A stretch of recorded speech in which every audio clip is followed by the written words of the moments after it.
اللهم صل وسلم على سيدنا محمد وعلى آل سيدنا محمد. يا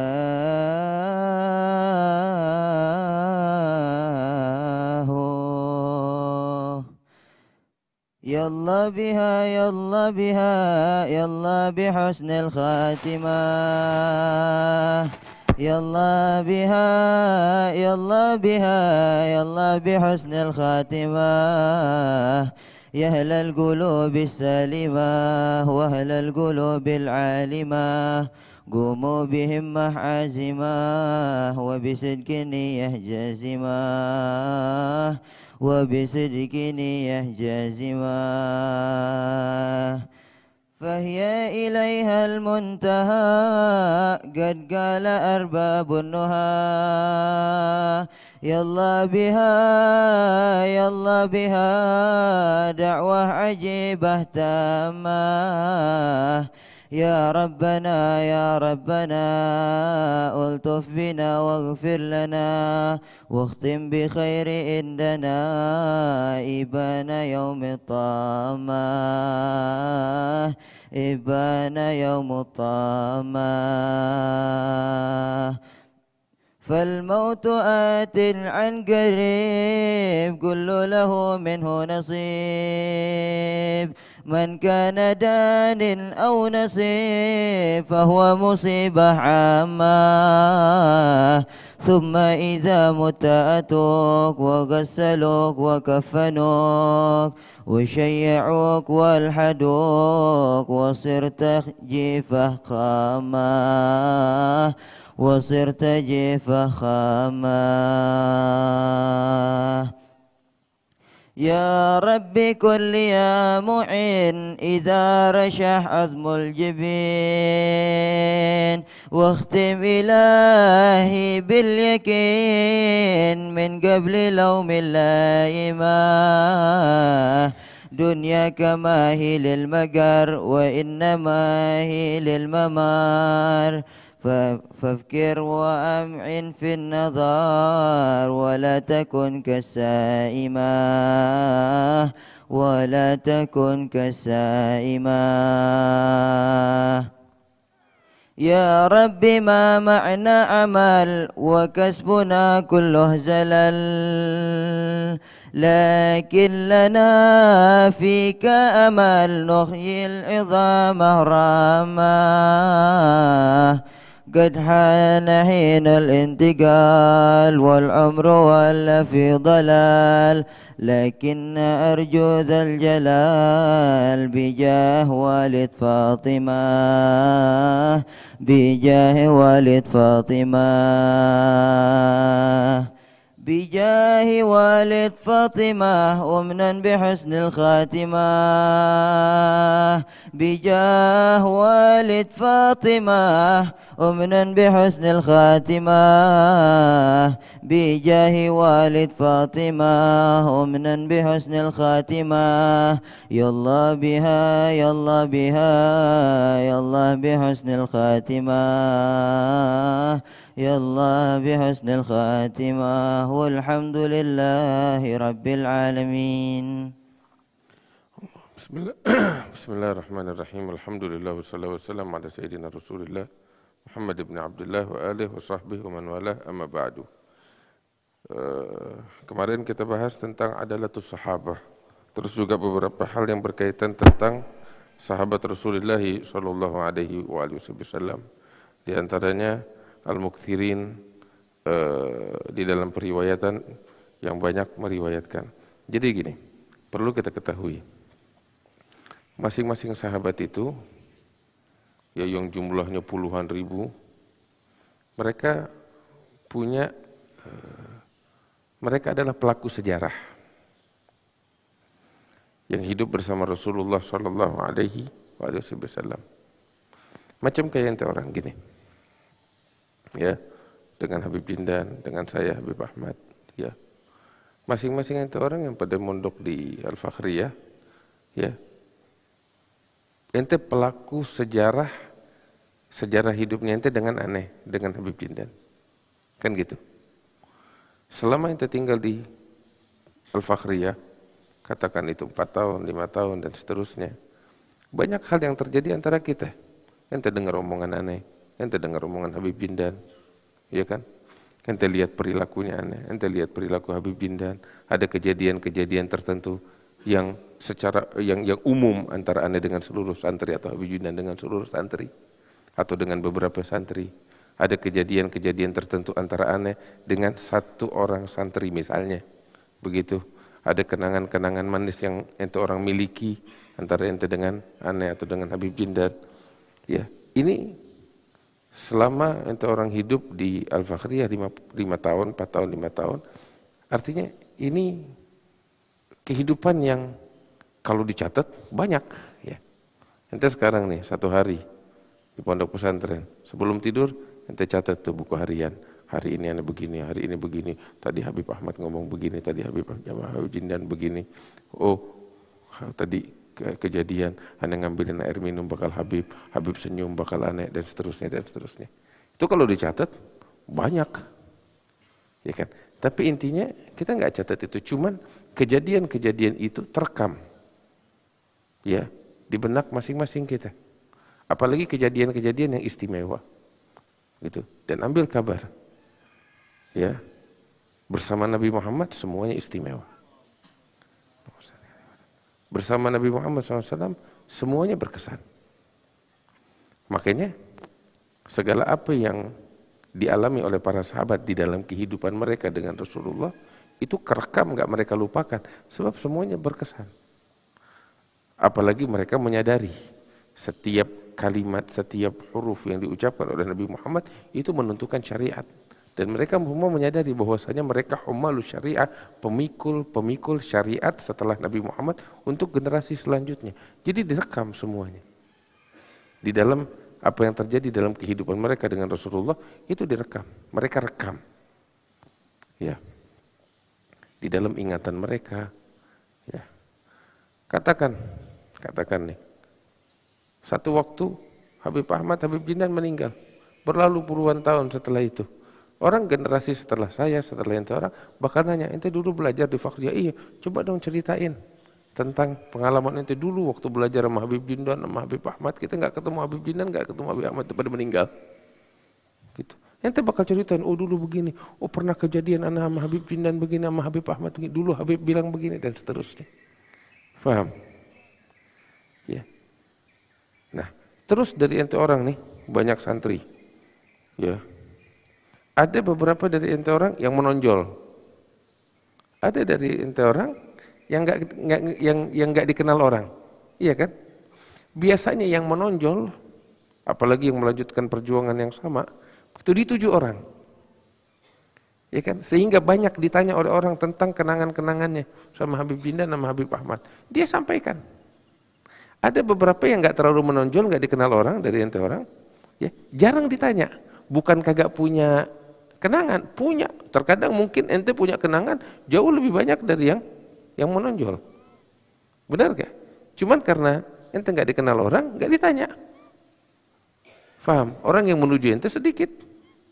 Bukan ente nggak punya, ente punya banyak.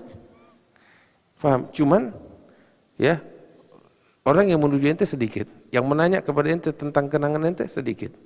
Atau karena mungkin ente hidupnya nggak panjang. Nah, dari sini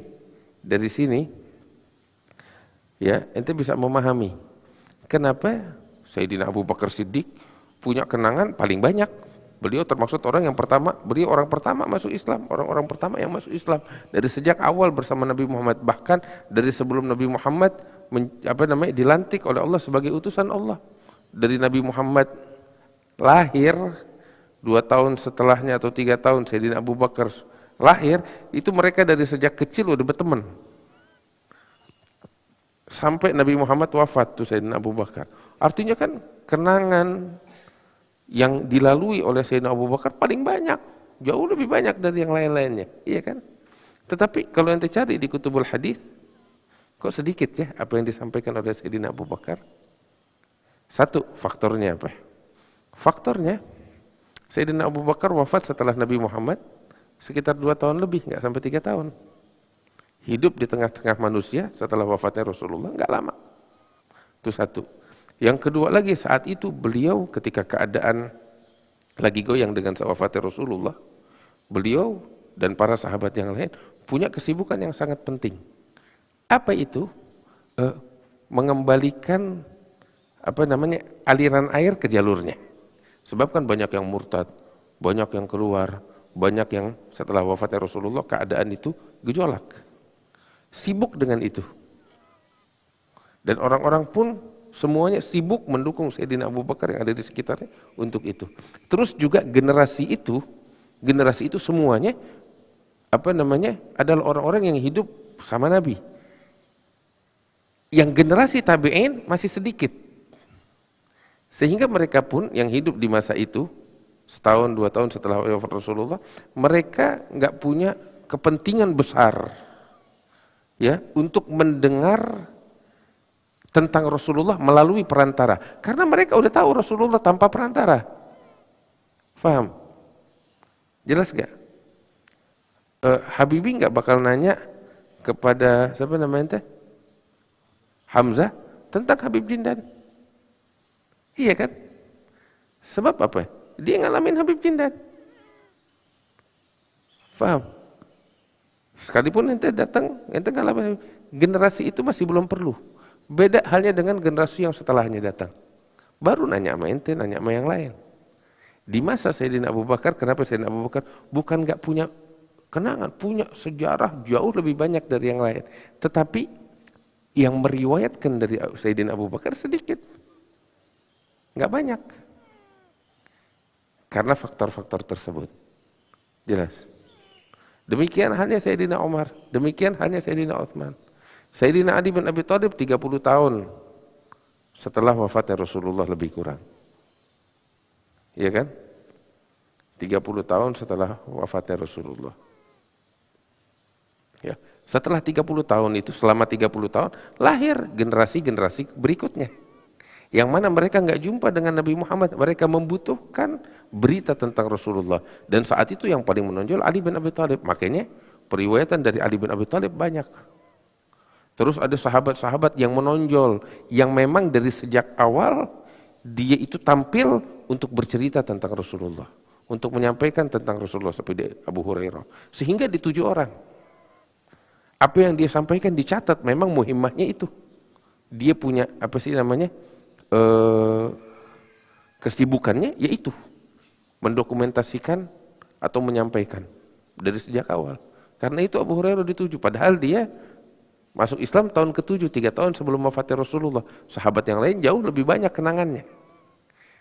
Tapi karena dia menonjol setelah wafatnya Rasulullah, ya, dan memang dari sejak awal dia punya kepentingan itu. Apa kepentingannya? Menampung, mencatat, mendokumentasikan, dan menyampaikan. Dari awal dia kepentingannya itu. Sehingga di 7 orang. Dicatat dari dia. Itu yang membuat beberapa orang sahabat yang datangnya belakangan, punya kenangan atau punya periwayatan jauh lebih banyak dari yang lain, yang mana mereka lebih awal masuk Islam. Jelas? Paham nggak kira-kira? Nah, sehingga makanya kita lihat di sini nama-nama al-mukthirin.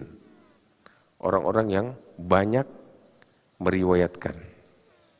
Karena mereka dituju oleh generasi yang membutuhkan itu. Orang-orang sebelum mereka yang punya kenangan jauh lebih banyak, ya, wafat sebelum generasi itu muncul.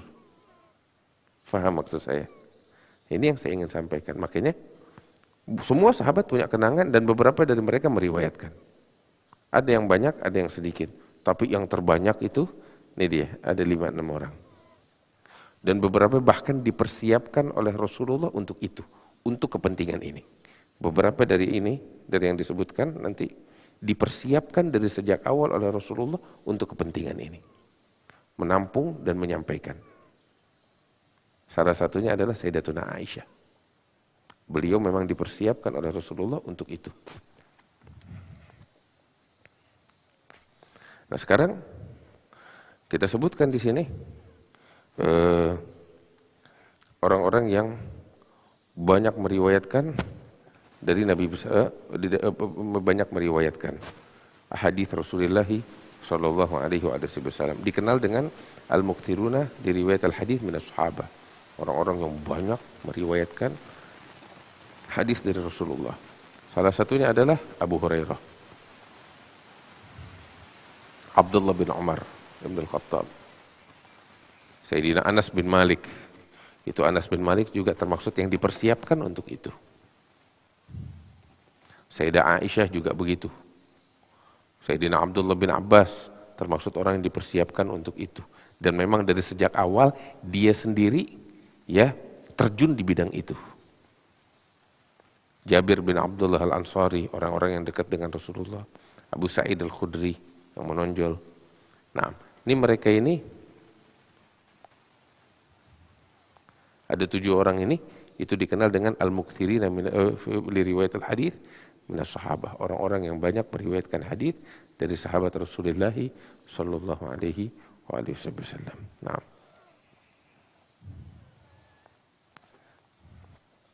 Nah, kita bahas sekarang tentang Abu Hurairah radhiyallahu taala anhu wa ardhah.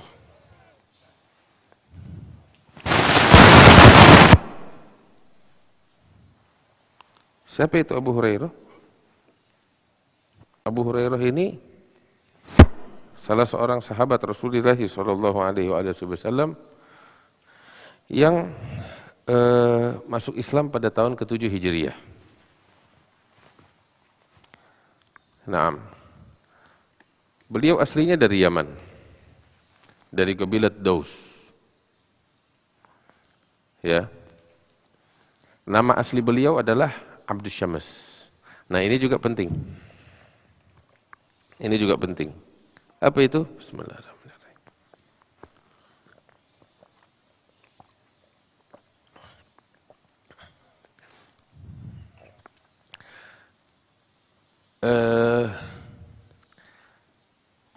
Sebagian besar orang-orang enggak tahu namanya Abu Hurairah, nama aslinya siapa. Kok begitu sih? Iya. Anak kasih tahu nih. Mereka hanya kenal panggilannya Abu Hurairah. Ya. Gimana nih? Anak kasih tahu itu orang.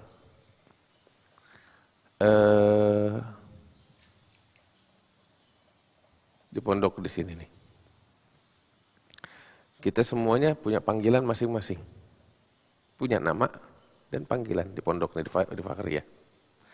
Datang murid baru. Datang murid baru. Katakan siapa namanya? Lu namanya siapa? Hanan. Murid baru datang ke Fakhriyah.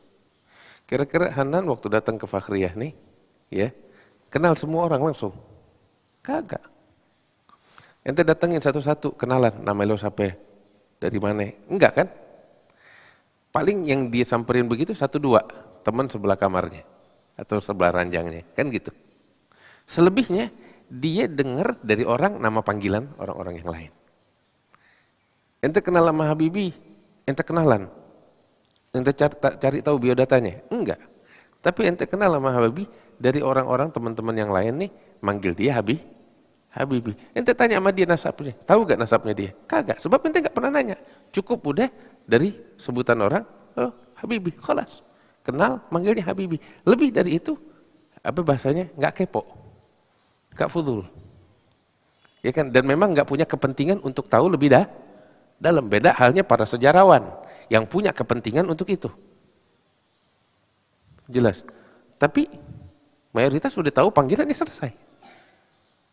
Makanya ketika Abu Hurairah, ya, para sahabat nggak kepo, terus juga nggak lancang main tanya lu siapa, nasab lu apa, dari mana, kepo, enggak. Ya, mereka juga tahu etika, tahu apa namanya privasinya orang. Ya. Dan kebiasaannya orang Arab itu ngelihat ya ciri tertentu udah jadi panggilan. Sosok Abu Hurairah ini kemana-mana bawa kucing. Terus dia menonjol dalam sisi apa? Di mana Nabi Muhammad ada? Dia paling depan. Kelihatan di tengah-tengah sahabat yang lain, ini pemuda yang baru masuk Islam, kemana Nabi Muhammad ada? Dia ada. Dan dia menonjol. Selalu depannya Nabi untuk mendengar, ya, mendampingi, merekam. Kan perilaku semacam itu membuat dia menonjol di tengah-tengah sahabat, yang mana para sahabat yang lain ada yang sibuk bertani, ada yang sibuk bekerja, datang sewaktu-waktu tertentu pada saat majelis di masjid sholat, atau kalau dipanggil Rasulullah, ya kan? Tapi sosok Abu Hurairah ini kemana-mana Nabi Muhammad dia ada, sehingga dia menjadi menonjol di mata sahabat, ya, pemuda yang baru masuk Islam ini tahun ke-7 Hijriah menonjol di mata para sahabat yang lain karena alasan itu. Tapi namanya siapa? Mereka nggak tahu. Orang baru masuk Islam datang dari Yaman. Cuman yang mereka lihat kemana-mana bawa kucing. Sehingga dipanggilnya, itu siapa sih? Sahibul Hir, yang punya kucing tuh. Ya. Di sana di masjid ada siapa? Tuh ada si Abu Hurairah. Kalimat Abu Hurairah artinya kan yang punya kucing, pemuda yang sama kucing. Ya, yang suka bawa kucing.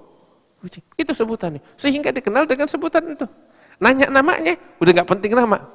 Sebab orang udah tahu fulan Abu Hurairah ini yang punya kucing. Udah dikenalnya dengan julukan itu. Contoh lagi, ada orang di luar sana, ya, dikenalnya dengan panggilan si kumis. Sekampung nggak ada yang tahu namanya siapa. Benar nggak? Sekampung nggak ada yang tahu namanya siapa. Taunya si kumis. Nih si kumis paling terkenal di kampung. Apa? Jagoan jawaranya. Paling terkenal, menonjol. Namanya nggak ada orang tahu. Ya, orang baru tahu nama aslinya kapan? Kalau dia mati di nisan. Benar nggak? Kadang anak bininya juga nggak tahu detail namanya. Benar. Kenapa? Ya udah terbiasa dengan panggilan itu, julukan itu. Nah, ternyata hal ini nggak cuma di zamannya Abu Hurairah dan para sahabat, sampai zaman kita juga begitu. Bahkan di Mekah itu, ya, Anda perhatikan, Anda ketika mengkaji kitab-kitabnya Habib Salim Jindan, ya, mengkaji kitab-kitabnya Habib Salim Jindan, sebab kan banyak guru-guru beliau itu dari Mekah. Habib Salim punya kepentingan apa? Sebagai seorang sejarawan, mu'arikh, sebagai seorang muhaddits yang mencatat sanad, sebagai seorang ahli riwayat, sehingga dia harus tahu setiap sosok detailnya, biografinya, sehingga di dalam tulisannya itu guru-gurunya para ulama yang di Mekah, Habib tahu betul nasabnya siapa, fulan bin fulan bin fulan bin fulan, apa nasabnya, ya, lahirnya di mana, tanggal sekian dan seterusnya. Kenapa? Dia punya kepentingan itu. Dia nanya sama gurunya, nama ente siapa, lahir di mana, nasabnya apa. Dia tanya, dia catat. Sedangkan orang kampungnya, orang kampung si guru ini yang ada di Mekah, ya, nggak punya kepentingan untuk itu, hanya sekedar belajar fikih, belajar hadis, ya, hadir majelis, ya, sehingga ente bakal dapetin catatan-catatan dari ulama Mekah, ya, yang terkadang menjadi rujukan terhadap tokoh-tokoh ulama yang ada di masanya itu. Ente bakal dapetin nama yang sering dikenal orang, tapi detailnya mereka nggak tahu. Itu ulama Mekah sendiri terhadap tokoh-tokoh ulamanya. Contoh, ada satu kitab dikarang oleh Al-Ustadz Al-Allamah Umar bin Abdul Jabbar. Beliau Umar bin Abdul Jabbar ini salah seorang ulama di Mekah dan juga di Surabaya sempat mengajar. Beberapa karya-karya tulisnya itu ada, ya, di antaranya kalau saya nggak salah Khulasah Nurul Yaqin, itu karyanya Umar bin Abdul Jabbar. Iya bukan. Gitu. Ada salah satu ulama besar dan dia menagron Al-Habib Salim Jindan. Dia di Mekah lama. Dia punya satu karya tulis, ada di sini, saya lupa judulnya.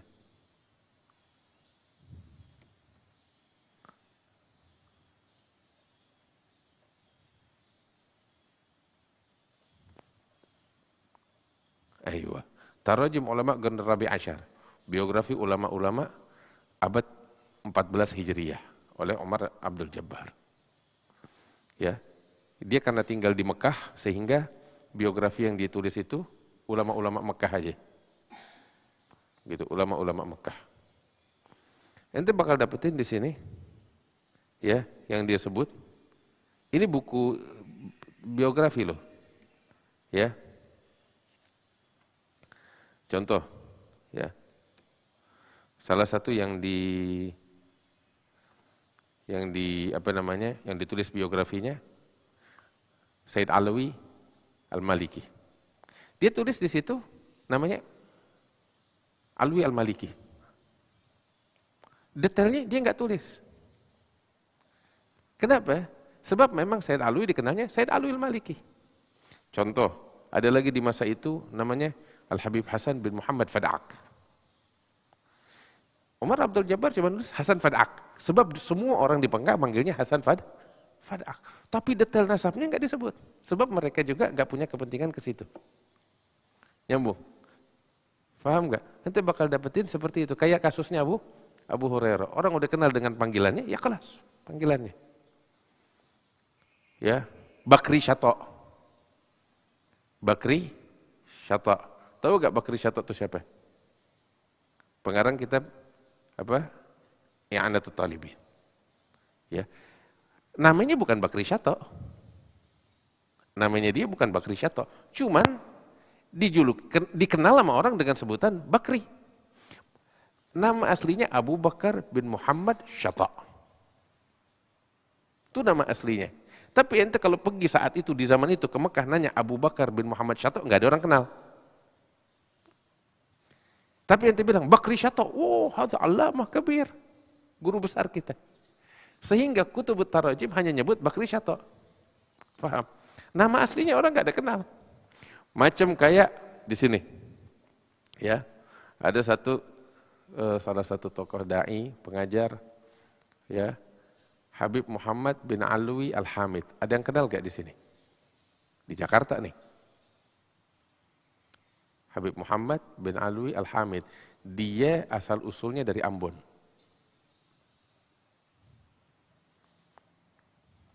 Injitnya dia Habib Ahmad bin Ghalib Al-Hamid. Ada yang kenal gak? Uminya dia salah seorang salihah, namanya Hababah Syekhah bintil Habib Ahmad bin Ghalib Al-Hamid. Ada yang kenal gak? Ente bingung, siapa ini orang? Ya, nggak bakal kenal namanya. Anda bilang, tuh orang namanya dikenalnya Habib Muhammad Bulu. Mat Bulu. Oh, Mat Bulu, semua orang kenal. Tapi detail nasabnya, biografi, nggak ada orang tahu. Kayak begitu. Kayak ini kasusnya Bakri Syato. Orang dikenalnya di Mekah, Bakri Syato. Terus nggak tahu nggak nama Bakri itu apa? Itu kan panggilan kecil. Nama Abu Bakar, kadang tuh dipanggilnya kalau panggilan apa? Manja. Kalau masih bocah, ya Bakri Ta'al. Maksudnya Abu Bakar. Ya, kayak anaknya Faisal dulu, namanya Abdullah dipanggilnya Abud. Panggilan apa namanya? Dala. Sampai selalu dipanggil begitu, ya orang kenalnya tuh. Dari nama aslinya nggak ada orang tahu. Persis kayak Abu Hurairah begini. Makanya itu bakal dapetin dalam biografinya Abu Hurairah, ikhtalafal ulama fi ismi Abi Hurairah ila 20 gaulan. Ulama berbeda pendapat tentang nama aslinya Abu Hurairah sampai 20 pendapat atau lebih. Nggak ada yang tahu namanya. Kenapa? Ya seperti karena faktor-faktor yang tadi Anda sebut. Masa itu mereka nggak punya kepentingan ke situ. Dan udah dikenal sosoknya namanya Abu Hurairah, ya keras Abu Hurairah. Siapa namanya? Allahu a'lam. Nggak penting. Gitu. Ini yang membuat sosok Abu Hurairah namanya nggak dikenal orang. Tapi julukannya, panggilannya yang dikenal. Abu Hurairah. Kenapa? Karena kemana-mana bawa kucing. Fulan tuh yang si bawa kucing. Nggak ada lagi sahabat yang kayak begitu, ya dia cuma doang. Sehingga julukannya lebih dikenal daripada namanya. Namanya nggak ada orang kenal. Kayak si kumis, julukannya yang dikenal. Namanya ketahuan baru kalau udah mati. Gitu. Subhanallah. Ya. Nah, di sini disebut ya. Subhanallah, ada beberapa yang mungkin kenal dekat, sempat nanya mungkin atau kepo cari tahu, dapetin. Oh, namanya dia sebelum masuk Islam Abdus Syams. Ada lagi yang cari tahu, nih Abu Hurairah, namanya siapa? Ya, nyari tahu dari sini sumber-sumber, lain lagi dapatnya. Dari orang juga yang kagak tahu, sehingga beda pendapat. Namun, kalau di sini kita kalau mau narik satu benang, ya dari sekian banyak benang kusut itu yang berbicara tentang namanya Abu Hurairah, salah satu yang menyatakan, mereka bilang namanya Abu Hurairah sebelum masuk Islam Abdus Syams bin Sakhr. Tapi setelah masuk Islam, Nabi Muhammad menamakan dia Abdurrahman. Begitu. Ada pendapat dan banyak pendapat-pendapat yang lain yang berbicara tentang nama beliau. Begitu. Dan beliau dari Qabilat Daus, ihda qabailil Yaman al-ma'rufah. Nah, terus beliau ini menggembala kambing saat di kampungnya. Datang ke Madinah tahun 7 Hijriah. Pada saat perang Khaybar, Nabi pulang dari perang Khaybar, Abu Hurairah datang bersama rombongan dari Yaman. Ya. Nah, terus kemana-mana beliau ini piara kucing, punya kucing yang beliau piara, beliau asuh. Gitu. Hatta sama Nabi dia bawa kucingnya. Kalau malam baru kucingnya ditaruh biar tidur. Gitu. Nah, saat masuk Islam usianya sekitar 30 tahun. Itu juga kira-kira. Sebab mereka lihat postur tubuh sosok semacam ini lebih kurang 30 tahunan gitu. Ya. Datang kepada Rasulullah di Madinah saat Nabi Muhammad kembali dari peperangan Khaybar. Terus beliau tinggal di masjidnya Nabi Muhammad sallallahu alaihi wasallam. Ya. Nah, masjidnya Nabi itu besar. Besar di masa itu ya. Mungkin seperti majelis kita begini, lebih kurang. Sebab kan dari sejak dibangun beberapa kali diperluas. Beberapa kali hatta dari zamannya Nabi dilebarin sampai zaman Sayyidina Umar, sampai Sayyidina Utsman dan seterusnya. Artinya perluasan dari zaman Nabi itu ada karena kebutuhan. Nah, terus juga banyakkan orang-orang yang dari luar kota datang ke Madinah. Betul, di Madinah tuh ada orang-orang peribuminya asli Madinah, orang-orang Ansor, mereka punya rumah di situ turun-temurun. Datang orang muhajirin, mereka bangun rumah. Nah, cuman datang orang-orang yang dari jauh, 1-2 orang, ya, mau kemana dia orang sebelum bangun rumah? Ya kan? Sedangkan mereka datang untuk belajar, masuk Islam, menimba ilmu dari Rasulullah, mengabdi kepada Nabi Muhammad. Mau tinggal di mana? Tempat nggak ada. Nabi menyediakan bagian dari masjid untuk mereka tinggal. Nah, biasanya nih orang-orang ini ada banyak orang-orang datang, mereka itu nggak punya istri, ya. Ada kan yang menikah langsung tinggal sama keluarga istrinya, gitu, atau bangun rumah, ya. Tapi yang nggak punya istri, para pendatang nih, ya, yang datang nggak punya istri, pekerjaan juga masih perlu proses, nggak punya pekerjaan, mereka tinggal di masjid. Dan sebagian besar mereka ketika tinggal di masjid, ya hampir setiap saat mendampingi Rasulullah, sebab Nabi Muhammad kan 5 waktu di masjid. Habis sholat di masjid, kadang seringkali duduk di masjid. Terus beliau kalau duduk dengan para sahabatnya, ya di masjid. Sehingga orang-orang ini senantiasa mendampingi Rasulullah SAW. Nah, orang-orang ini nih, yang kagak punya istri, ya, nggak punya keluarga, nggak punya pekerjaan, datang memang dari jauh untuk Rasulullah SAW. Begitu, fokus kepada Nabi Muhammad, dan beberapa dari mereka fokus dengan ibadah di masjid, ya. Disediakan oleh Rasulullah tempat di belakang, bagian belakang dari masjidnya, dan kelompok itu dinamakan dengan Ahlus Suffah, dinamakan dengan sebutan Ahlus Suffah. Nah, biasanya tuh Nabi menjamu mereka dengan apa? Kalau lagi ada makanan, Nabi bagi dia orang. Kalau nggak ada, ya mereka cari sendiri. Kalau nggak ada juga mereka pada puasa. Begitu. Nabi kadang dibagi makanan sama tetangga, Nabi panggil dia orang, ayo pada makan. Gitu. Nah ibaratnya tahu gak apa itu? Itu pondok pesantren. Pondok pesantren pertama yang ada di muka bumi. Ya, kan kayak begitu. Ini para thalabah tinggal di masjid ngaji sama Nabi. Sholat 5 waktu, dengerin Nabi, ya merekam. Saat itu pencatatan belum ada kayak begini. Ya, tapi mereka ikut segala kegiatan. Ada pondok pesantren. Namanya Ahlus Suffah. Nah, Abu Hurairah, ya, karena beliau yang menonjol, aktif, kayak anak-anak di sini nih. Nanti bakal dapetin semuanya pada mondok di sini. Tapi ada beberapa kan yang aktif, sigap, gercep, ya kan, khidmah, rajin. Nah itu selalu yang dicari-cari sama Habib, kan gitu. Fulan mana? Karena dia gercep, sampai sering dikenal. Akhirnya udah segala-galanya bertumpu sama dia, jadi pimpinan secara tidak langsung. Abu Hurairah juga begitu, karena dia gercep selalu ngedampingin Rasulullah, dicari ada gitu, sehingga dia yang menonjol. Sampai secara tidak langsung dia menjadi pemimpin ya Ahlus Suffah. Nah dari sini itu kan pelajaran bakal ente orang tuh, yang pada rajin khidmahnya, yang paling capek benernya, yang paling capek dia yang menonjol dan dia yang selalu dicari. Kayak Anda bilang nih, wah nggak enak banget jadi kayak si Mahfud disuruh-suruh mulu. Bukan disuruh-suruh mulu, dia yang dicari. Dicontoh begitu. Ya ada lagi yang lain, fulan mulu kok yang dicari, kesian banget, capek tuh. Ya dia untung sebenarnya bukan capek, bukan kesian. Dia yang selalu dicari. Yang ada di benak gurunya, di mata gurunya dia. Kenapa? Ya paling rajin. Paling gercep, rajin nggak cuma sekedar belajar doang. Ya kan? Tapi rajin di dalam khidmah, di dalam pelayanan, di dalam kegiatan. Ini contoh begitu. Abu Hurairah seperti itu. Sehingga dia menjadi pemimpin ya Ahlus Suffah atau ketuanya. Ketua Ahlus Suffah. Nah.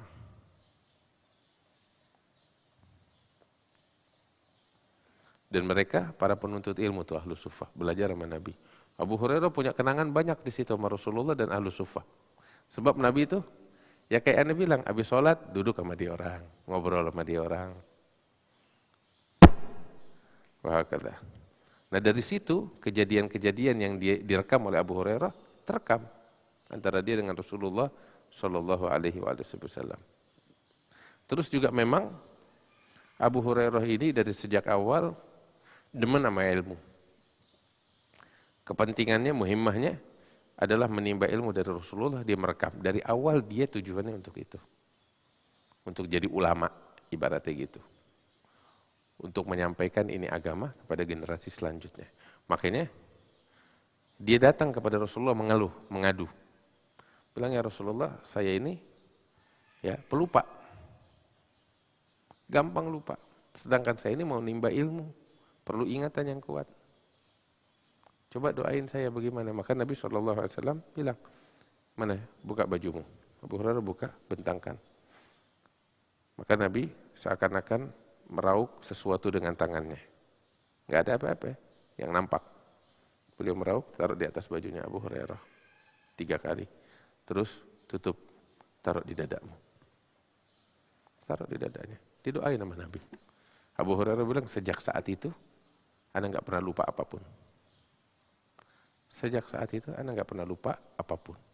Semuanya kerekam. Nggak pernah lupa. Nabi ngomong apa? Nggak ada lupa. Kejadian apa yang Anda saksikan nggak pernah lupa berkat doanya Rasulullah Sallallahu Alaihi Wasallam. Terus juga dari situ tuh Abu Hurairah betul-betul emang seperti saya bilang, dia kepentingannya itu merekam. Ya, dia cari tahu segala yang berkaitan dengan Rasulullah, dia rekam dengan ingatannya. Dan dia bahas, dia cari. Dia rela nggak makan. Supaya apa? Ini waktunya makan nih. Cuman di situ ada Nabi. Dia tinggalin makannya, gue pengen sama Nabi dulu. Jangan sampai ada yang luput dari gerak-gerik Nabi atau ucapannya Nabi. Kalau Nabi udah masuk, baru gue makan. Sampai karena alasan itu, yang lain pada kerja untuk cari nafkah supaya bisa ngeganjel perut. Termasuk al-suffah. Kalau udah nggak ada makanan beberapa hari, mereka keluar cari pekerjaan, mungkin bisa dikasih upah karena bantu di ladang, dapat upah ya untuk dia mereka hidup. Abu Hurairah enggak. Dia sabar. Tadinya dia mau kerja, enggak. Saya kalau kerja takut Nabi keluar, saya luput. Paham? Makanya kerja enggak. Ditawarin nikah, enggak mau. Saya kalau nikah, ntar saya sibuk sama istri. Luput banyak hal dari Rasulullah kepada saya. Itu belakangan gampang. Dari situ beliau fokus sama Nabi. Enggak nikah, masa Nabi Muhammad masih hidup. Enggak nikah, enggak kerja. Ya. Habis makannya dari mana? Ya rezeki dari Allah. Ada orang bawain, dia makan. Enggak ada dia kelaparan. Begitu. Nabi bawain, dia. Makanya banyak cerita tuh. Sampai dia bilang, saya sampai beberapa hari pernah enggak makan. Kelaparan. Saking kosongnya perut saya nih, sampai perut saya melilit kesakitan. Nanti bayangin beberapa hari nggak makan sama sekali. Kita ngomongkan udah makan belum? Belum. Udah makan benernya. Bener kan? Ya. Udah makan belum? Belum. Lapar. Padahal sarapan sih udah. Belum makan siang gitu. Ya. Kadang makan siang udah makan belum nyemil. Bilangnya belum makan. Tapi kalau dia benar belum makan, berhari-hari belum makan. Berhari-hari belum makan sampai perutnya ngelilit. Dia bilang, terkadang saya tuh saking perihnya perut saya sampai terkapar di masjid. Terkapar di masjid. Dibilang pingsan, enggak, cuman udah kesakitan. Terkapar. Dia pegangin perutnya kesakitan. Sampai itu saking sakitnya dia sampai ngeguling-guling di masjid. Saking kesakitan. Nahan rasa sakit perutnya karena lapar. Abu Hurairah cerita, kadang anak udah kayak gitu tuh, ya. Beberapa orang yang lihat nggak peduli, bukan nggak peduli sebenarnya, mereka juga keadaannya susah gitu. Beberapa emang mungkin nggak peduli kali ya, ngelihat ada orang di masjid dia lagi ngeguling-guling, ngapain nih? Itu ngeguling-guling, kali orang gila di masjid, ditinggal. Abu Hurairah cerita gitu, mereka kira saya gila, lagi berguling-guling di masjid. Padahal saya nggak gila, saya begitu karena kelaparan. Abu Hurairah bilang begitu. Kenapa demikian? Ya karena nggak mau luput sesuatu apapun dari Rasulullah Sallallahu Alaihi Wasallam. Tuh Abu Hurairah. Makanya 3 tahunnya dia bersama Rasulullah tuh dia dapat banyak hal yang nggak didapat oleh sahabat yang lainnya. Makanya ketika ditanya Abu Hurairah, ente kan cuma 3 tahun sama Nabi, tapi kok ente meriwayatkan sampai 5.000 hadis, banyak banget. Dijelasin, iya, karena sahabat, sedangkan banyak sahabat yang udah masuk Islam jauh sebelum ente, puluhan tahun sebelum ente. Tapi mereka nggak meriwayatkan, apa yang kamu riwayatkan? Abu Hurairah bilang, betul, kaum muhajirin, saudara-saudara saya kaum muhajirin, mereka sibuk, berdagang di pasar. Setelah selesai kesibukan dagang mereka baru ketemu Nabi. Saudara-saudara saya Ansor, mereka berladang. Punya sawah. Mereka sibuk di ladang mereka. Selesai ladang, waktunya sholat, baru ketemu Nabi. Sedangkan Abu Hurairah, ya, nggak punya dagangan di pasar, nggak punya ladang yang dia urus, nggak punya anak, nggak punya bini. Dan dia hanya fokus kepada Nabi Muhammad. Makanya saya dapetin, kata Rasulullah, dari Rasulullah, katanya saya Abu Hurairah, saya dapetin dari Rasulullah apa yang nggak didapetin oleh saudara-saudara tersebut. Karena apa? Saya fokus sama Nabi, yang lain nggak. Gitu. Dan saya rela tinggalin makannya saya, ya, demi untuk Nabi Muhammad SAW agar nggak ada luput apapun darinya. Sampai Abu Hurairah tuh cerita, Abu Hurairah cerita tuh tentang keadaannya dia. Satu kali, anak udah kelaparan, nggak kuat. Udah nggak kuat. Sampai aneh ganjil perut aneh itu dengan batu. Mau cari makan, mau minta tuh, minta juga malu. Mau minta makan enggak, malu. Akhirnya udah enggak kuat, Nabi udah masuk ke kamarnya habis sholat. Ya, Anda sengaja keluar dari masjid lebih dulu. Duduk di pinggiran jalan yang biasa dilewati sama orang-orang. Gitu. Maka lewat Abu Bakar Siddiq. Begitu Anda lihat Abu Bakar lewat mau pulang dari masjid ke rumah, ini waktu makan siang nih. Gitu. Anda sengaja samperin Abu Bakar Siddiq, bukan mau minta makan, artinya sebenarnya dia lapar. Gitu, cuman minta nggak berani, nggak enak. Anda samperin Abu Bakar Siddiq. Anda pura-pura sama Abu Bakar nanya beberapa ayat di Al-Quran yang Anda bilang Anda nggak paham. Dia tanya, Abu Bakar, Anda pengen tanya, ini ada ayat di Al-Quran begini, gini, coba jelasin kepada Anda. Tujuannya dia, ini kan Abu Bakar di jalan mau pulang untuk makan siang, gitu. Abu Hurairah datang, nanya ayat, tujuannya apa? Gue mau pulang makan siang di sini, lo ikut ke rumah, sekalian kita ngobrol di rumah tentang nih ayat, gitu maksudnya Abu Hurairah, biar diajak makan. Ternyata Abu Hurairah Abu Bakar nggak melakukan itu, hanya menjawab pertanyaan itu begini, itu jawabannya, ditinggal.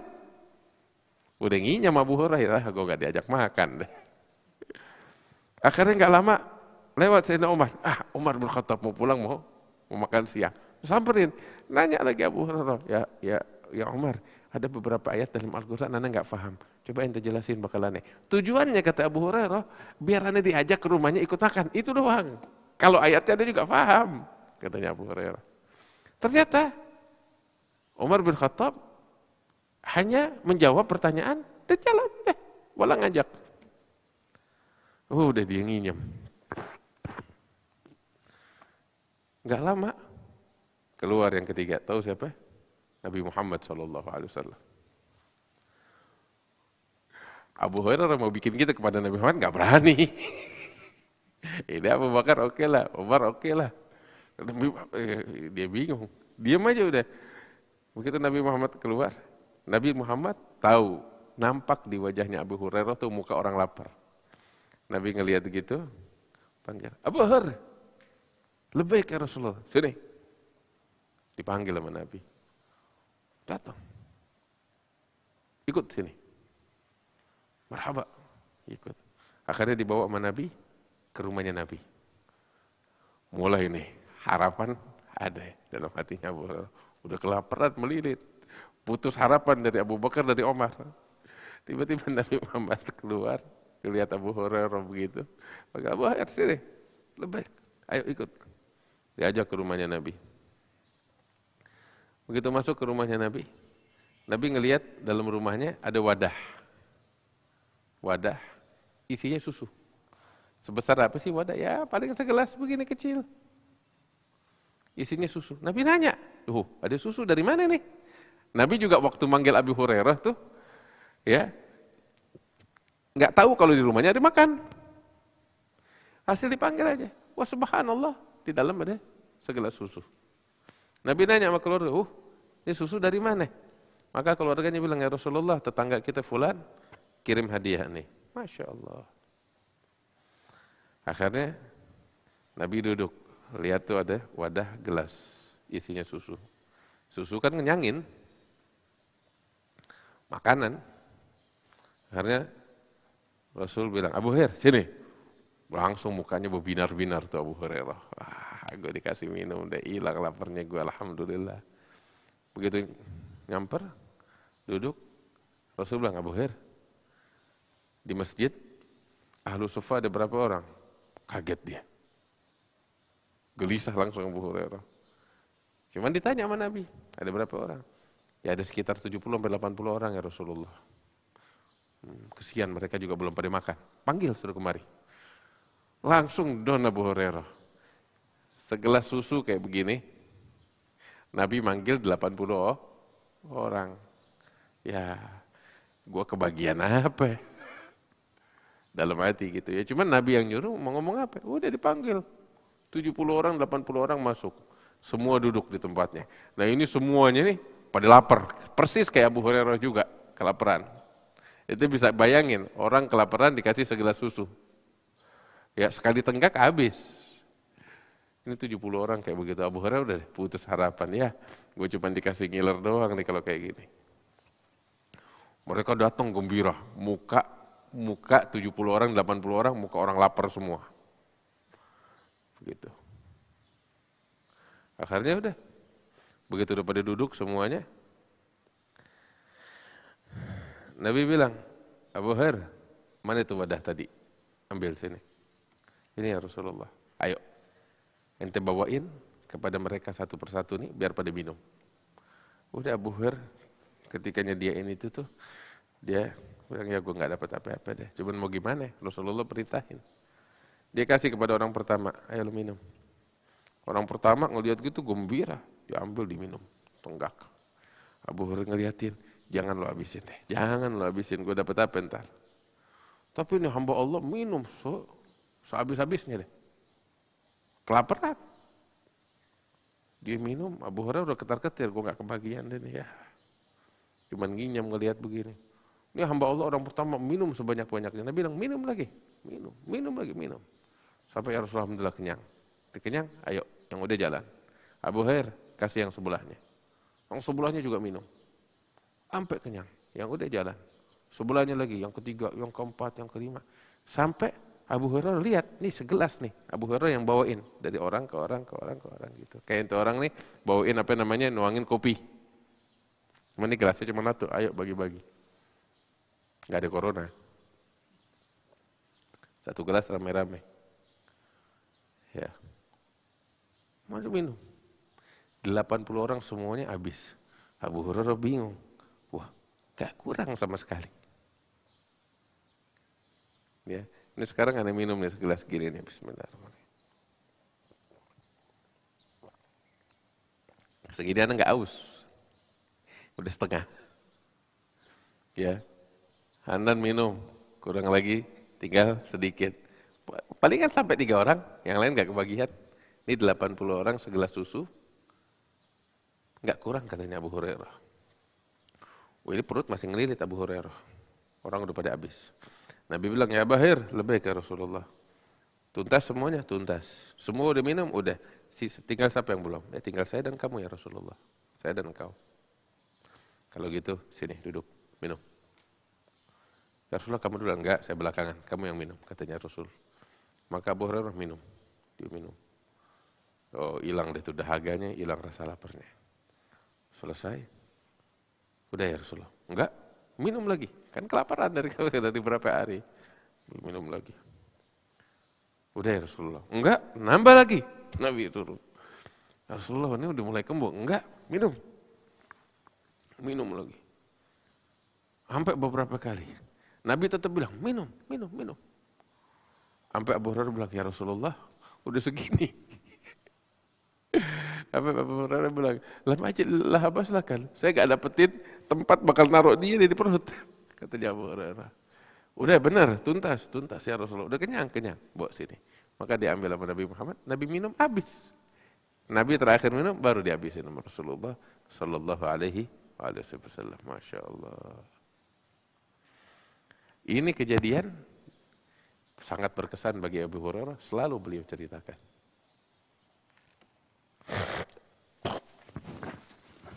Nah cuman, apa yang beliau ceritakan itu kisahnya.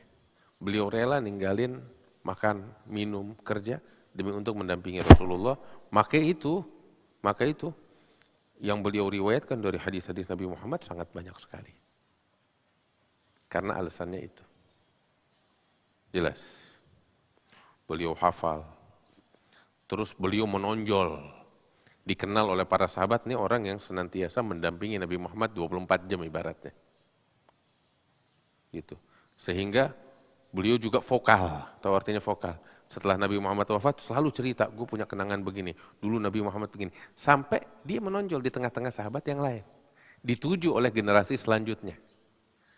Wah, Abu Hurairah ini banyak cerita tentang Rasulullah, vokal. Sehingga dituju. Dari situ, generasi selanjutnya mencatat dari Abu Hurairah sangat banyak. Ya. Sedangkan orang-orang yang lebih senior dari Abu Hurairah udah keburu meninggal atau enggak dituju orang. Dituju kalau hanya sekedar kebutuhan hal-hal yang lain. Karena alasan itu, periwayatan Abu Hurairah jadi yang terbanyak. Karena dia menonjolnya, dituju oleh orang, itu sebabnya. Nah,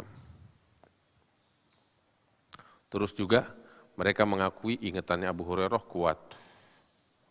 Ya. Sehingga dari situ beliau meriwayatkan banyak.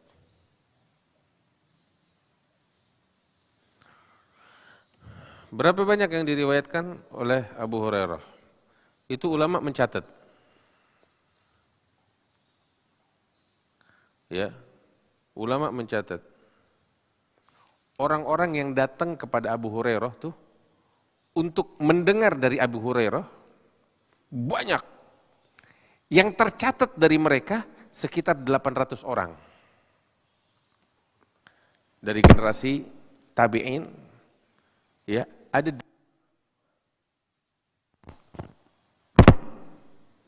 yang tercatat namanya mendengar dari Abu Hurairah. Tuh, yang mendengarnya aja, yang menuju kepada Abu Hurairah aja di masa itu 800 nggak sedikit, banyak. Ya, kita santri di Fakhriyah aja saat ini cuma 100 berapa, 40 orang lebih kurang, 150 orang. Yang laki dan perempuan. Ya. Nah ini Abu Hurairah, santrinya 800 orang. Itu yang tercatat, yang nggak tercatat jauh lebih banyak. Ya. Nah mereka semua 800 orang ini mendengar banyak dari Abu Hurairah. Sehingga ya itu disebutkan bahwasanya hadis-hadis yang diriwayatkan dari Abu Hurairah itu jumlahnya berapa di sini? Ada sekitar 5.000 hadis lebih. Sebentar, saya lupa detailnya berapa.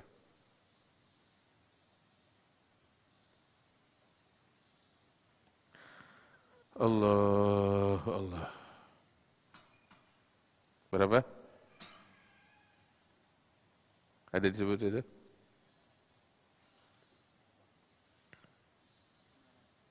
Enggak, 5.000. Hah?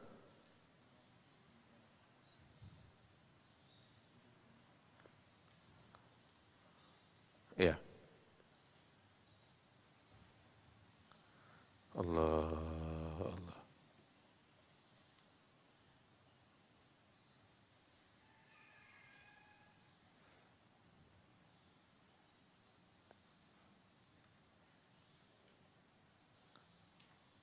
Abu Hurairah meriwayatkan 5.000. Ada, ini dia. 5.374 hadis. Hadis-hadis yang diriwayatkan oleh Abu Hurairah setelah didata oleh para ulama mencapai jumlahnya segitu. 5.374 hadis. 5.374 hadis. Terbanyak dia itu. Dan dia sendiri bilang, ya, apa yang selama ini saya sampaikan kepada kalian, itu baru setengah dari apa yang ditampung di sini. Yang setengah lagi mana? Beliau bilang, saya enggak sampaikan. Kenapa? Lau ballaghtuha lau guti'a hadzal bal'um. Kalau saya menyampaikan yang setengah lagi, nih bakal disembelih. Apa itu? Ya ulama punya penafsiran beragam tentang hal itu. Ada yang bilang karena di hadis-hadis yang enggak beliau sampaikan itu terkait dengan penguasa-penguasa zalim yang hidup di masa itu. Sehingga kalau dia sampaikan, ya mau nggak mau dia bakal dibunuh oleh penguasa-penguasa zalim di masa itu. Sebab dia hidup kan di masanya dinasti Bani Umayyah. Begitu. Ada lagi yang mengatakan ini dan itu. Ya. Ada lagi yang mengatakan bahwasanya ini adalah tentang ma'rifah yang dalam. Beragam pendapat. Tapi intinya beliau bilang, ini baru sedikit yang saya sampaikan. Yang kalian dengar dari saya baru sedikit. Masih banyak lagi di dalam sini yang saya nggak dapetin yang bisa nampung. Ali bin Abi Thalib juga bilang begitu loh. Beliau satu kali tarik nafas dalam. Terus beliau hembuskan, seakan-akan nih ingin mengeluarkan beban yang ada di hatinya. Setelah beliau menghembuskan nafasnya, Sayyidina Ali bin Abi Thalib, beliau bilang, beliau merintih. Tanya kenapa? Ini, inna fi hadza la'uluman jamma. Kata Sayyidina Ali, di dalam dadaku ini terdapat ilmu-ilmu yang sangat banyak. Lau wujidalaha aniyah. Kalau didapetin, ada wadah yang bisa menampung, katanya Sayyidina Ali. Ini di sini nih ilmu-ilmu yang sangat banyak. Dia sampai merintih saking penuhnya di sini. Itu Ali bin Abi Thalib. Cuman masalahnya saya nggak dapetin wadah yang bisa menampung ini. Allah. Abu Hurairah juga bilang gitu. Ini cuma setengah yang saya sampaikan. Keren ya?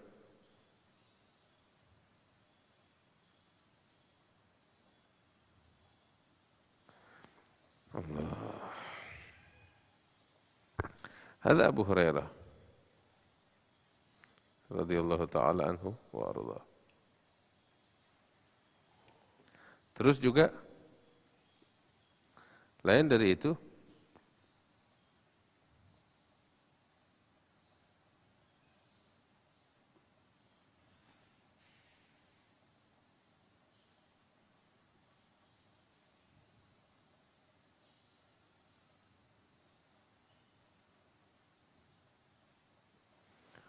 seperti tadi saya jelaskan, Abu Hurairah itu kan fokus sama Rasulullah. Terus juga ada hal yang menonjol dari Abu Hurairah. Tahu apa? Beliau ini kritis. Nggak malu untuk bertanya.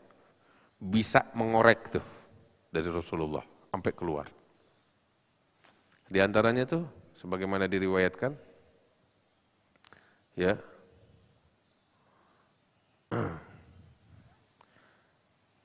oleh Al-Imam Al-Bukhari bahwa Abu Hurairah satu kali datang kepada Rasulullah SAW ingin bertanya. Dalam pertanyaannya beliau bilang, ya Rasulullah, man asadun nas bi syafa'atika yaumil qiyamah? Siapa sih orang yang paling berbahagia dengan syafaatmu di hari kiamat? Maka Nabi mengatakan, di sini yang menarik, kesaksiannya Rasulullah untuk Abu Hurairah. Beliau bilang, laqad dhanantu ya Abu Hurairah an la yas'alani an hadzal hadits ahadun awwalu minka. Nabi bilang, dari sejak awal, wahai Abu Hurairah, saya udah tahu. Maksudnya saya udah prediksi. Nggak bakal ada yang nanya kepada saya tentang hal ini sebelum engkau. Jadi engkau adalah, saya udah prediksi ini yang bakal orang pertama yang bakal nanya kepada saya tentang hal ini pasti engkau. Nabi udah prediksi itu. Artinya apa? Saking Nabi pun udah tahu sosok Abu Hurairah nih kritis, haus ilmu, sampai beliau sendiri mengakui, udah memprediksi. Pastinya Abu Hurairah sebelum orang-orang nanya, dia bakal nanya duluan. Karena Nabi udah menilai, ini betul-betul cinta sama ilmu. Maka dijawab oleh Rasulullah, sampai Nabi bilang, lima ra'aitu min hirsika 'alal hadits.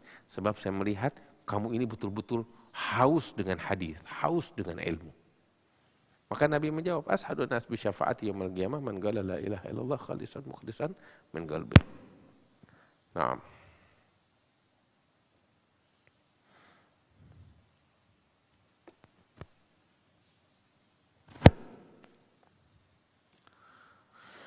Allah.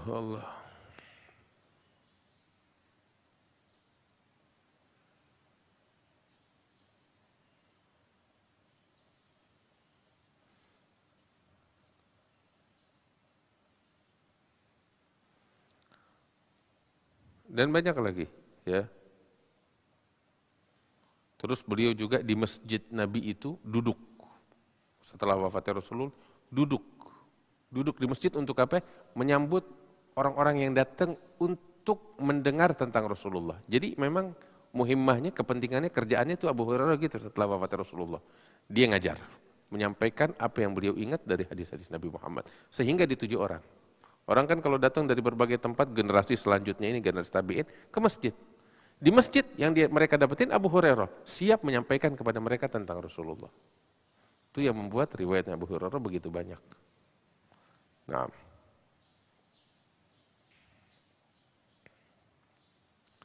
Allah.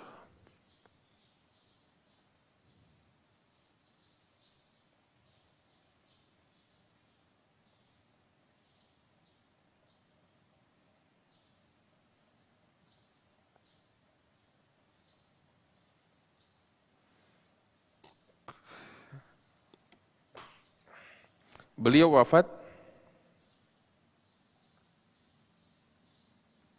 di Madinah tahun 57 Hijriyah dengan usia 78 tahun. Itu semua beliau habiskan di dalam mengemban dan menjaga hadisnya Nabi Muhammad sallallahu alaihi wasallam. Ini Abu Hurairah. Insyaallah nanti kita akan bahas sahabat-sahabat yang lain, di antaranya Abdullah bin Umar bin Khattab, Sayyidah Aisyah dan lain-lainnya. Wallahu taala a'lam bishawab. Sampai di sini kira-kira ada yang mau bertanya? Lebih. Apa yang menyebabkan bagi sebagian kelompok ada yang tidak menerima riwayat Abu Hurairah dari kelompok? Tahu kenapa alasannya, wallahu a'lam. Ya maksudnya itu pertanyaan sebenarnya bukan ditujukan ke saya, ya tujukan kepada mereka, kenapa itu nolak? Ya apa sebabnya? Terus juga ya mohon maaf di bahasa saya itu barang basi. Artinya mereka nolak Abu Hurairah karena kan orang-orang ini juga baca kritikan-kritikan terhadap Abu Hurairah. Cuman mereka cuman baca kritikannya dan ikut-ikutan. Ya. Padahal kalau mereka mau jeli, selanjutnya dari apa yang mereka baca, Abu Hurairah udah menjawab kritikan itu dari beliau masih hidup. Beliau udah jawab, saya dikritik ini, kritik itu, dan beliau jawab semuanya. Dan ketika beliau jawab, jawaban itu diterima oleh para pengkritiknya di masa itu. Saat itu para sahabat masih ada. Yang mengkritik beliau juga sahabat. Kok Abu Hurairah banyak banget ngeriwayatkan ya? Jadi kita yang lain enggak. Beliau jawab, alasan saya begini. Mereka ketika dengar, oh iya masuk akal juga. Artinya itu permasalahan udah selesai di masanya. Yang datang ya setelah itu mengkritik, ya kita bilang pahlawan kesiangan. Udah telat kemana selama ini? Udah telat, udah selesai masalahnya. Gitu. Terus juga satu hal, ya dari 5.000 periwayatan itu, ya Abu Hurairah tidak sendiri. Semua hadis yang diriwayatkan oleh Abu Hurairah itu, diriwayatkan juga tersebar, ya di tangan para sahabat yang lain. Contoh nih, saya Abu Hurairah berarti 5.000 hadis. Ya, ternyata 5.000 hadis ini bukan cuma saya seorang.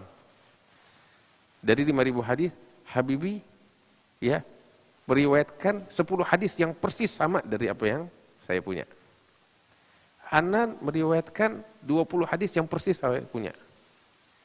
Hamzah meriwayatkan 30 hadis yang persis yang saya punya. Gitu. Sehingga kalau ditotal semua nih yang tercecer, Abu Hurairah nggak bawa hal yang baru, yang berbeda. Hanya saja apa yang tercecer itu dia semuanya tahu. 5.000 lebih itu. Tapi nggak ada hal yang baru. Nggak sendiri Abu Hurairah. Ya didukung dengan yang lain. Gitu.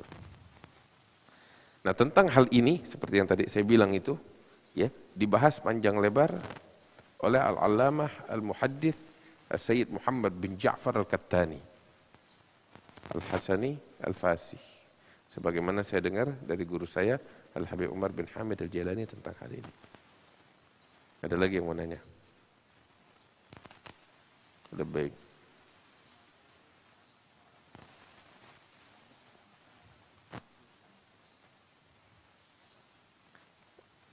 Di masa itu karena apa namanya, sebelum datangnya Nabi Muhammad SAW, mereka itu kan apa namanya, nama Abdullah malah jarang.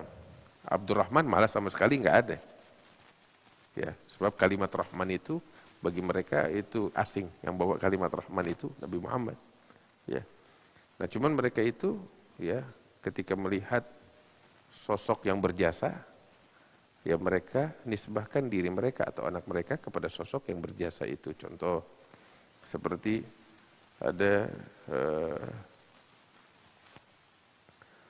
orang namanya siapa namanya Muttalib, ya Muttalib, ya Sayyidina Abdul Muttalib diasuh oleh pamannya yang bernama Muttalib. Muttalib ini kan aku Hashim, ya, diasuh sebab itu waktu Abdul Muttalib itu di Madinah, ya sempat tinggal lama di Madinah masih kecil. Muttalib membawa anaknya ini, nama aslinya kan Syaibatul Hamid, dari Madinah ke Mekah dan diasuh. Sehingga sosok yang berjasa ini dia dinisbahkan Syaibah ini yang kakeknya Nabi kepada sosok yang berjasa untuknya Muttalib. Dipanggilnya Abdul Muttalib, hambanya Muttalib, seperti itu. Ya, mereka melihat ya Munah itu nama sembahannya mereka zaman itu. Mereka menganggap sebagai sembahan, sebagai yang sosok yang berjasa. Mereka nisbahkan diri mereka ke itu. Mereka lihat manfaatnya matahari, ya mereka nisbahkan diri mereka kepada matahari, Abdus Syams dan lain-lainnya. Tapi setelah datang Islam, mulai itu bermunculan nama Abdullah, Abdurrahman. Nabi ngasih nama Abdurrahman. Tadinya Abdurrahman bin Auf, namanya itu bukan Abdurrahman.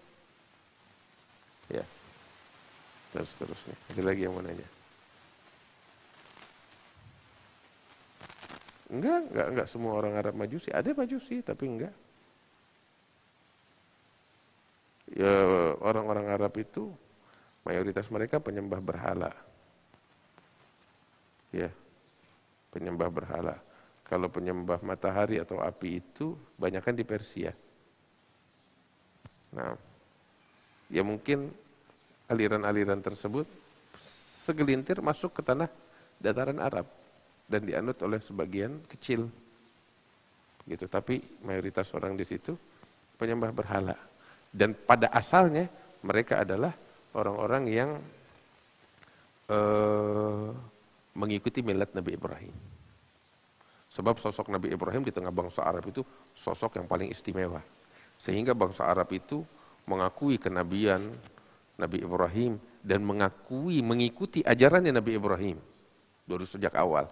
Hingga diracuni setelah berlalu generasi demi generasi ratusan tahun, datang sosok namanya Amr bin Luhai.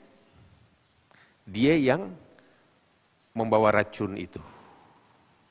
Racun penyembahan berhala. Dan mulai sejak saat itu berhala disembah dan terkikis ajarannya Nabi Ibrahim. Tapi pada asalnya bangsa Arab dulu ya mengikuti ajarannya Nabi Ibrahim. Beriman kepada Allah melalui ajarannya Nabi Ibrahim tersebut. Cuman ketika datang Amr bin Luhai terkikis dan berlalu ratusan tahun. Sehingga ajaran ini makin kuat dan ajarannya Nabi Ibrahim itu terkikis. Cuman bukan hilang. Ya, karena pondasinya juga kuat, masih tetap dianut generasi oleh generasi demi generasi, tetapi itu pengaruh yang sangat kuat saat itu penyembahan berhala. Sehingga terkontaminasi. Kalau penyembahan matahari lebih banyak di Persia. Paham? Ada lagi yang menanya?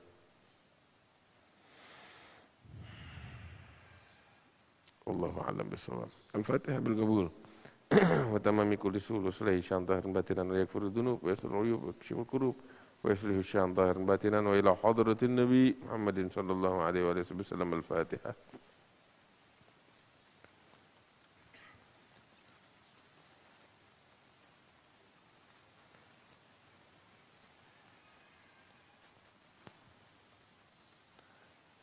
ربنا انفعنا بما علمتنا رب علمنا الذي ينفعنا رب فقهنا وفقه أهلنا وقرابة لنا في ديننا أنثى وذكر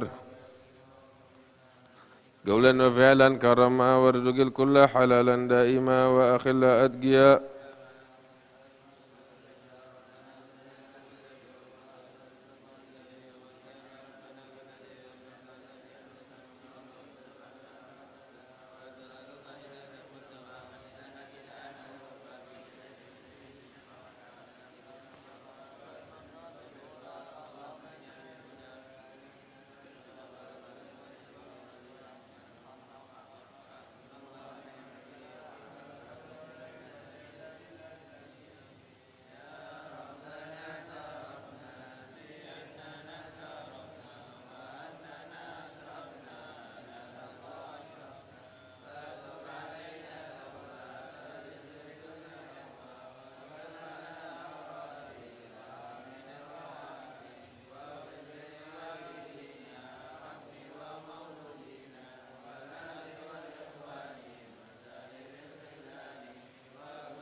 Allah.